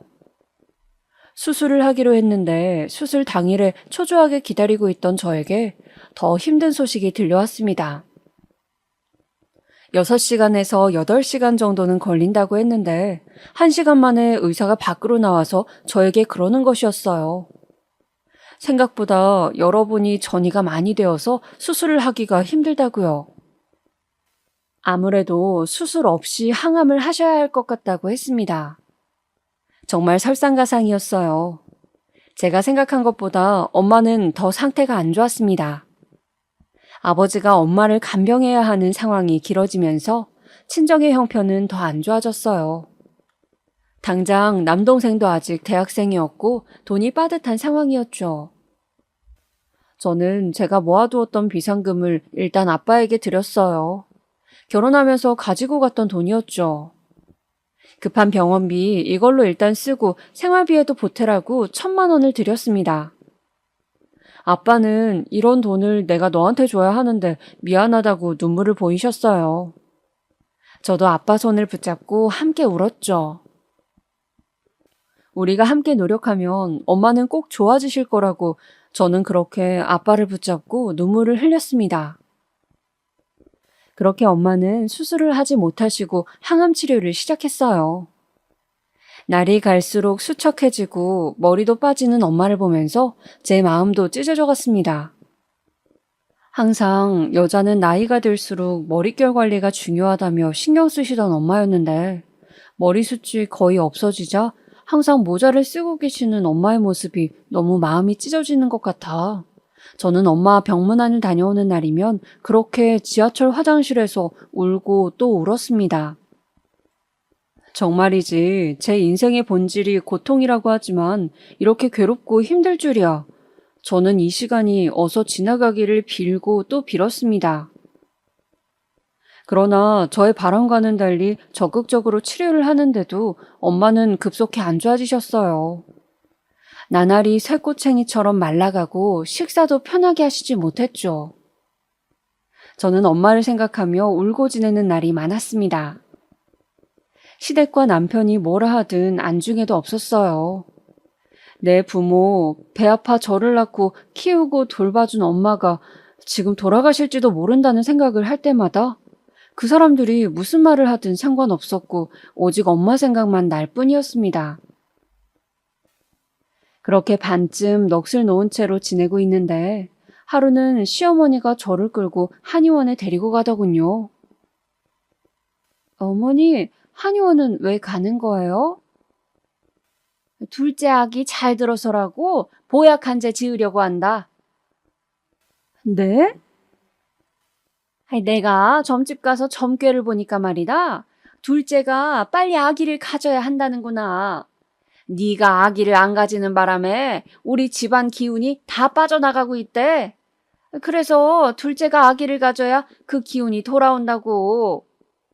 그 아이가 우리 집안을 일으킬 아기라는구나. 그래서 둘째 몸 좀 따뜻하게 할 수 있는 한약 지으러 간다. 어머님 죄송하지만 혼자 가시면 안 될까요? 제가 지금 그런 걸 신경 쓸 정신이 아니에요. 김도사가 그랬어. 꼭 너를 데리고 가라고. 그래야 너한테도 좋고 둘째한테도 좋다고 말이야. 그리고 산 사람은 살아야지. 어차피 곧 가실 양반한테 그렇게 마음 쓰고 힘들어하면 뭐하니? 네? 지금 뭐라고 하셨어요, 어머니? 우리 엄마 아직 안 죽었어요. 살아 계시다고요.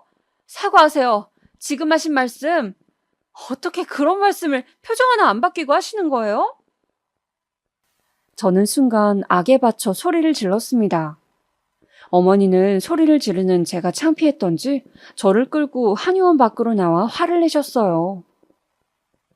아니, 그러면 네 할 일은 하나도 안 하고 친정부모에 미쳐서 있는 너를 언제까지 내가 봐주니? 제 할 일이 뭔데 그러시는 거예요? 뭐긴 결혼했으면 그 집안이 잘 되도록 힘써야지. 집에서 밥만 축내고 친정 쏘다니는 게 네 할 일인 줄 아니? 어느 정도껏 돼야 넘어가지. 누구나 집에 아픈 환자 한 명쯤은 있어. 왜 이렇게 유난이야? 탁! 저는 너무 화가 나서 어머니의 손을 뿌리치고 그 자리에서 나와버렸습니다. 그날 저녁이었어요. 당신 엄마 뿌리치고 가버렸다며? 어머님께 이야기를 들었는지 남편이 저에게 따지고 드는 것이었습니다. 나 오늘도 엄마 병실에 갔어야 했는데 엄마 혼자 있는 날이란 말이야. 근데 동서 한약 짓는데 왜 나를 데리고 가시냐고. 어머니 진짜 왜 그러신데? 아니, 나이 든 양반이 점을 좋아하니까 그 점쟁이가 하는 말을 좀 믿고 따라할 수도 있는 거지. 그게 좀 이해가 안 돼도 노인 비위 좀 맞춰준다 생각하고 하는 신용이라도 하고 좋게 좋게 말씀드리면 안 돼? 왜 집안을 시끄럽게 분란을 만들어? 당신 지금 말 다 했어? 지금 이 상황이 내가 분란을 만든 거라고? 분란을 만드는 사람이 누군데 그래? 저도 남편에게 질세라 악에 받쳐 소리를 질렀습니다. 남편은 제가 악다구니를 쓰며 대들자 고개를 절레절레 흔들며 옆방으로 가버리더군요.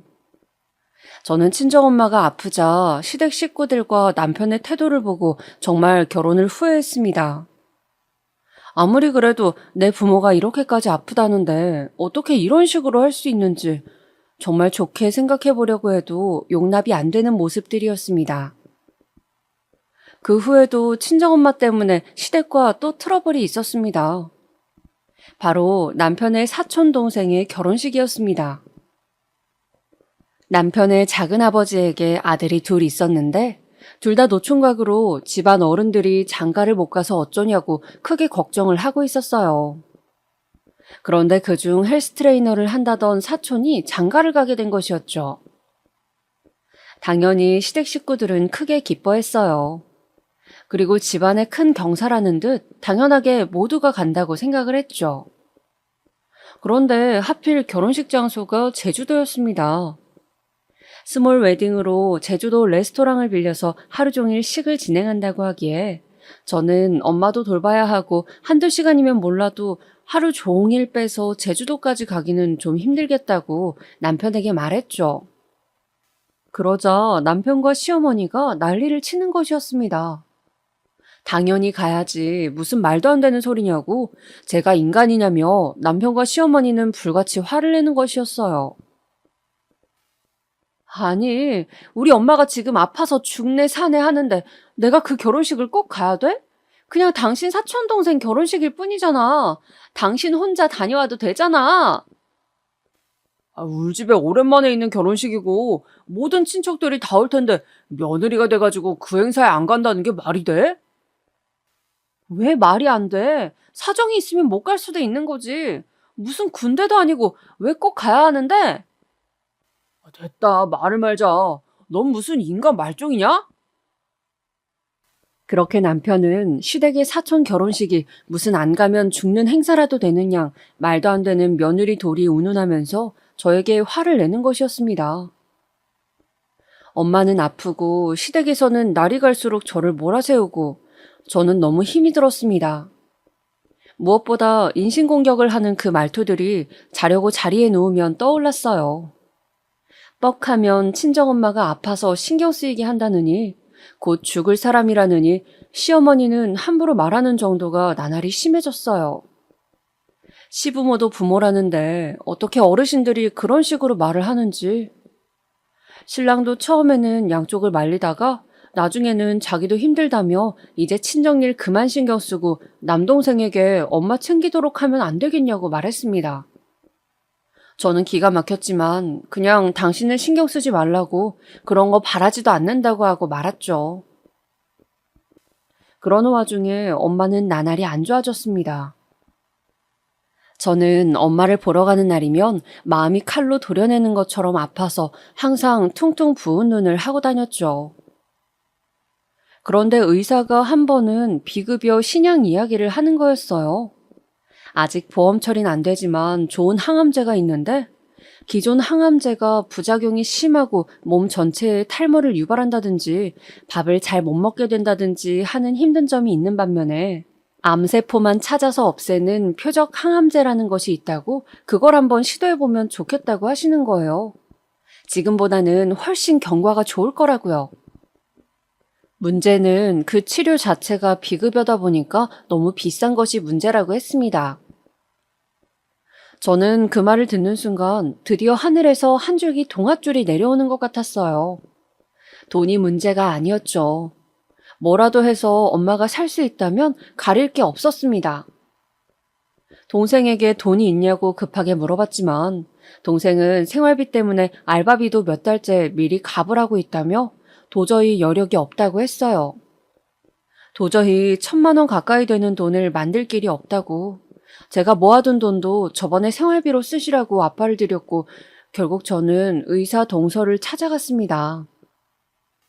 동서에게 만나서 커피나 한잔 하자고 했더니 동서가 안 그래도 드릴 말씀이 있다며 자신이 일하는 병원 앞 커피숍에서 보자고 하더군요. 동서 잘 지냈어? 여기 아이스라떼가 맛있는데 그거 시키지 그랬어. 아, 그냥 커피를 한동안 마시면 안 될 것 같아서요. 커피 요새 안 마셔? 실은 형님, 나 임신한 것 같아요. 동서는 활짝 웃으며 저에게 임신을 한 것 같다고 말하는 것이었습니다. 정말? 와, 너무 축하해. 그동안 마음고생 심했잖아. 너무 축하해, 진짜. 저는 엄마의 간병으로 지쳐있던 중 기쁜 소식을 듣게 되어 좋았습니다. 저 역시 동서의 임신 소식을 기다리고 있었고 동서가 얼마나 그동안 힘들어했는지 알고 있었으니까요. 동서는 저를 보더니 그런데 무슨 하실 말씀이 있으신 거냐고 묻더군요. 동서 실은 우리 엄마 아픈 거 알고 있지? 네, 위암이시라고. 좀 어떠세요? 그것 때문에 내가 꼭 써보고 싶은 약이 있는데 그게 비급여라 너무 비싸서 돈이 좀 필요해. 남편은 그 돈이 없을 것 같고 혹시 나한테 돈 좀 빌려줄 수 있을까? 시댁 식구들한텐 비밀로 하고 말이야. 그런 일이라면 당연히 제가 도움이 되어드려야죠, 형님. 정말 힘내세요. 네? 고맙게도 동서는 자신이 모아둔 비상금이 있다면서 저에게 선뜻 돈을 빌려주었습니다. 저는 동서에게 빌린 돈 이외에도 약값이 계속 들어갔기 때문에 신랑 몰래 대출을 받았습니다. 당시에는 남편에게 말도 없이 대출을 받는 것이 두렵지도 않았습니다. 이판사판이었죠. 대출을 받겠다고 말하면 또 얼마나 시어머니와 함께 친정에 신경 그만 쓰라는 둥 그런 소리를 할지 뻔했기 때문에 말하고 싶지 않았습니다. 다행히 제가 경찰 공무원이라 대출은 쉽게 나왔죠. 비싼 약을 맞고 엄마가 어서 툭툭 털고 일어나시길 비는 마음만 간절했습니다. 그러나 저의 이러한 노력이 무색하게 엄마는 결국 세상을 떠나셨습니다.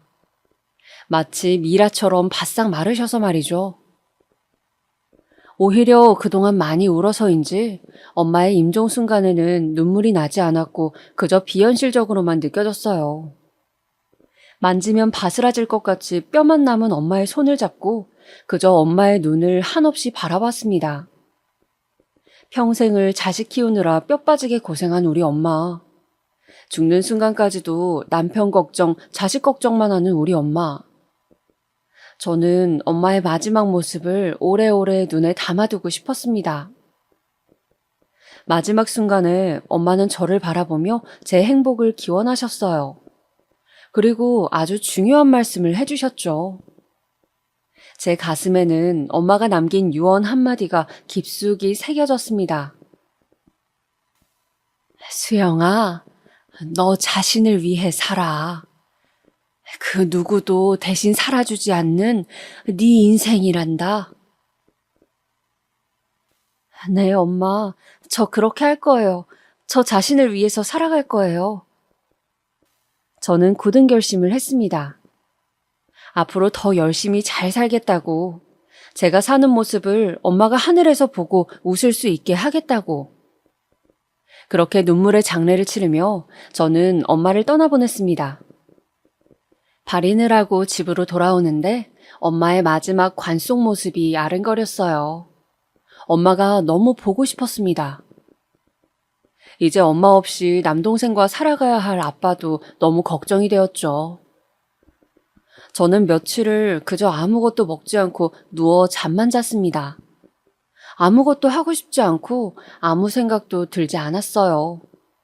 정말 산 시체처럼 저는 그렇게 시간을 보냈습니다. 남편과 아이가 저를 걱정해서 먹으라고 할 때만 간신히 한숟갈을 뜨고 또 누워 있었죠. 그렇게 일주일이 지났을 무렵 시댁에서 다 같이 저녁을 먹는 자리가 있어 저는 남편과 아이만 보내려고 했습니다. 그런데 남편이 또 혼자 있으면 굶을 것 같다며 재수 씨도 산 달이 3달인가 아무튼 얼마 안 남았다는데 가서 인사도 하고 좀 기운을 차려보면 안 되겠냐고 하도 부탁을 하기에 내키지 않는 발걸음을 시댁으로 향하게 되었습니다. 제가 도착하자 시댁 식구들은 걱정스러운 눈빛으로 저를 맞이해 주었습니다. 그 와중에 시어머니는 기분이 안 좋으신 것 같았지만요. 아직도 제가 어머니 말씀을 안 듣고 둘째를 안 가진 것이 불만이신 건지 저도 더 이상 신경 쓰고 싶지도 않아 힘없이 자리에 앉았습니다. 형님 오셨어요? 뭐 좀 드셔야죠. 동서가 제가 반가웠는지 벌떡 일어서서 부른 배를 안고 제가 먹을 것을 챙겨주려고 일어섰습니다. 그 순간이었어요. 쿵! 동서가 그만 발을 헛디뎌 넘어져 버린 것이었습니다. 하필 그것도 앞으로요. 동서는 배를 움켜잡고 비명을 질렀어요. 배가 119 불러줘요. 동서는 신음소리를 내며 땀을 뻘뻘 흘렸고 모두가 너무 놀라 혼비백산해서 구급차를 불렀습니다. 동서는 그렇게 구급차에 실려갔어요. 저도 너무 놀라서 그저 그 자리에 가만히 앉아 있다가 그만 집에 가라고 시어머니가 말씀하셔서 집으로 왔습니다. 그러고 3시간여가 지났을까? 갑자기 띵동 띵동 초인종이 울리는 것이었어요. 쾅쾅쾅쾅! 누군가 우리 집 문을 세게 두드리는 소리도 들렸습니다. 누구세? 너 때문에 네가 악기를 달고 와서 우리 손주가 나가 죽어. 갑자기 달려든 시어머니가 제 머리채를 잡았습니다. 저는 너무 놀라 허우적대며 시어머니의 앙칼진 소나기에 끌려다닐 수밖에 없었어요. 어머니, 왜? 엄마, 왜 이래요? 엄마! 어머니는 한참을 그렇게 제 머리채를 잡고 뒤흔들더니 씩씩대며 놓으시더군요. 유산했단다. 김도사가 안 그래도 한동안 널 집에 들이지 말라고 했거늘 다들 안쓰럽다고 기어이 불러서는 둘째가 그렇게 힘들게 가진 아기 유산했다고. 다 너 때문이다. 집안 말아먹으려나. 어머니는 그렇게 계속 악다구니를 쓰셨습니다. 저는 어머니의 말씀에 너무 어이가 없어서 헛웃음이 나더군요. 어머니, 아직도 그 점쟁이 타령이세요? 그래서 돌아가신 우리 엄마가 악귀가 되어서 동서 아기를 데려갔다는 거예요, 지금? 그걸 말이라고 하세요? 어떻게 부모 잃은 제 앞에서 그런 말씀을 하실 수가 있어요, 어머니. 저는 너무나 괴로워 가슴을 쥐어뜯으며 울부짖었습니다. 사람이 사람으로 태어나 어떻게 이렇게 모질고 자기 입장밖에 모를 수가 있는지, 할 말 못할 말 가리는 게 그렇게 힘든 일인지 저는 더 이상 시모를 보고 싶지가 않았습니다. 너무 정이 떨어지고 끔찍했어요. 그래서 그 길로 이혼하자는 말만 남기고 짐을 싸서 아이를 데리고 친정으로 가버렸습니다. 그렇게 친정에 와서 지낸 지 3일째 되던 날, 저는 꿈을 꿨습니다. 꿈속에는 돌아가신 어머니가 희한하게도 무당옷을 입고 점집처럼 보이는 곳에 앉아 계셨어요. 그런데 어머니는 저에게 자꾸 자신이 입은 옷을 가리키는 거였습니다. 저에게 뭔가 이야기를 하고 싶으신 것 같았어요. 저는 엄마를 부르다가 그만 잠에서 깨고 말았습니다. 깨어난 후 골똘히 생각에 잠겼죠. 왜 엄마가 무당옷을 입고 있었을까? 혹시 나에게 뭔가 할 말이 있었던 것은 아닐까? 그렇게 몇 날 며칠을 생각하다가 저는 김도사를 찾아가 보기로 했습니다. 아무래도 엄마가 입고 있던 무당옷이 김도사를 뜻하는 것 같아서였죠. 예약을 하고 점을 보러 간다고 핑계를 대서 저는 김도사를 만나러 갔어요. 김도사는 50 중반쯤 되어 보이는 남자였는데 제 사주를 봐주고 이혼을 고민한다고 했더니 대뜸 그러더군요. 시댁이 별나 아주 특이해. 그래요? 어떻게 특이한데요? 아기를 낳아야 돼. 그래야 모든 것이 내려가. 애군이 씻겨. 아기요? 아기 없지? 딱 보니까 없구먼. 아기 낳을 거 아니면 이혼해. 올해 안에 아기를 낳아야지.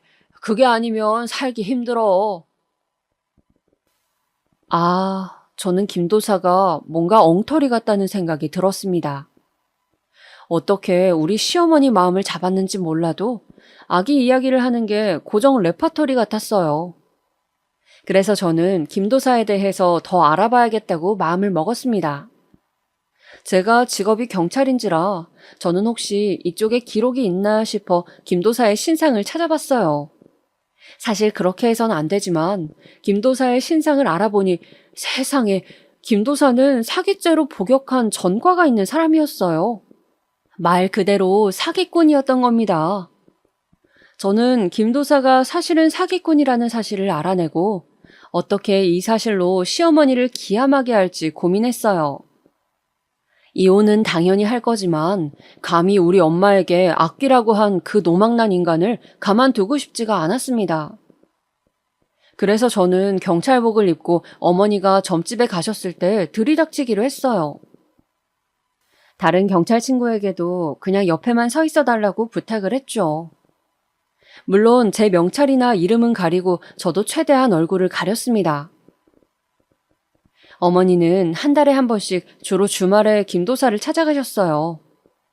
저는 동서에게 연락해 아기가 그렇게 된 것 정말 유감이라고 말했습니다. 동서는 다행히 시어머니처럼 그렇게 점을 맹신하는 것은 아니었어요. 그냥 그 아기의 운명이 그런 것이라 생각한다며 자신이 넘어지는 바람에 괜히 집안에 분란을 일으켰다며 저에게 사과를 했습니다. 저는 동서에게 미안하지만 혹시 어머님께 다음에 김도사를 만날 때 같이 가자고 떠보면서 언제 가시는지 좀 나에게 알려달라고 부탁을 했어요. 그렇게 저는 둘째 주 토요일이라는 날짜를 알아냈습니다. 그리고 김도사의 점집에 들이닥쳤어요. 벌컥 문을 열고 들어서자 어머니가 김도사 앞에 앉아 뭐라고 이야기를 하고 있는 모습이 펼쳐져 있었어요.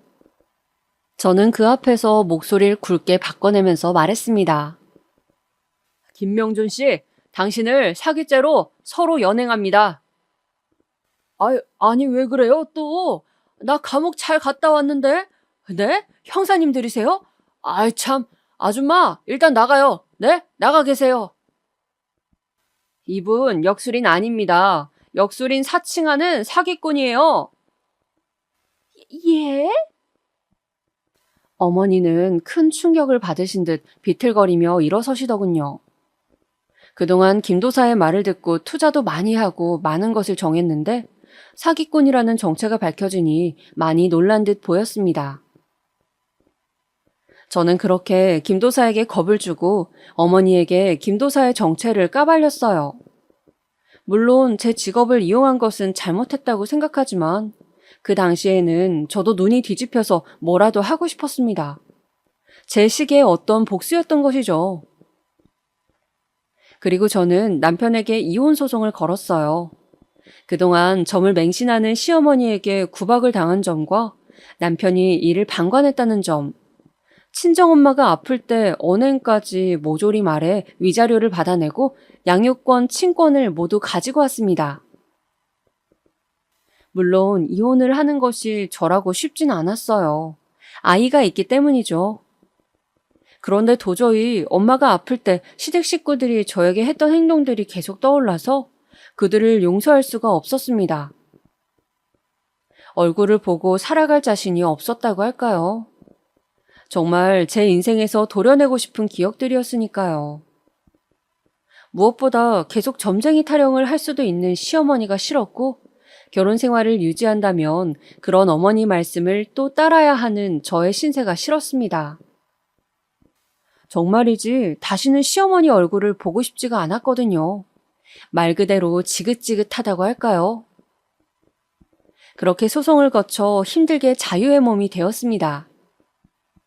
돌이켜 생각해보면 그때 어머니가 꿈에서 저에게 무당옷을 입고 나타나신 것은 지금 생각해도 신기한 일인데 어머니가 딸인 저를 지옥 같은 시댁에서 구해준 것이 아닐까 하는 생각을 합니다.